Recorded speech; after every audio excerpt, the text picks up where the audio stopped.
கோலி talk Kollywood news. August 7 விவேகம் பாடல் release. Tamil திரைப்படங்களோட audio rights வாங்கும் நிறுவனங்கள் படத்தோட ரிலீஸ் தேதிக்கு ஒரு மாசத்துக்கு முன்னாடி ஆடியோவை வெளியிட்டே தீரணுன்றதுல உறுதியா இருப்பாங்க. ஆடியோ விற்பனைக்கு அவகாசம் கொடுக்கணுன்ற அடிப்படையில இப்படி ஒரு நிபந்தனையை விதிச்சிட்டு இருந்தாங்க. அஜித் நடிச்ச விவேகம் படம் ஆகஸ்ட் 24 ரிலீஸ் என்று அதிகாரப்பூர்வமா அறிவிக்கப்பட்டுடுச்சு.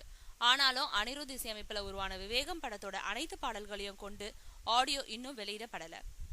விவேகம் ஆடியோ எப்போ வெளியிடப்படும்னு அஜித் ரசிகர்கள் காத்துக்கிட்டு இருந்தாங்க. படத்தோட ரிலீஸுக்கு இன்னும் சில தினங்களே இருக்கும் நிலையில இன்னும் ஆடியோ வெளியிடப்படாதது அஜித் ரசிகர்களை ஏமாற்றத்துக்குள்ளாக்கி இருக்கு. இதுக்கு நடுவுல விவேகம் படத்துல இருந்து சர்வைவா, தலை விடுதலை, காதலாட ஆகிய பாடல்கள் ஏற்கனவே சிங்கிள் ட்ராக்கா ரிலீஸ் செய்யப்பட்டுடுச்சு. அது காரணமாவோ என்னவோ விவேகம் ஆடியோவை வெளியிட ஆர்வம் காட்டாம இருந்தாங்க. இந்த நிலையில விவேகம் ஆடியோ வெளியீடு பத்தி இப்போ அதிகாரப்பூர்வ அறிவிப்பு ஒண்ணு வெளியாகி இருக்கு. வரும் 7ஆம் தேதி விவேகம் பாடல்களை வெளியிட இருக்கிறாங்க. விவேகம் ஆல்பத்துல 7 பாடல்கள் இடம்பெற்றிருக்கு.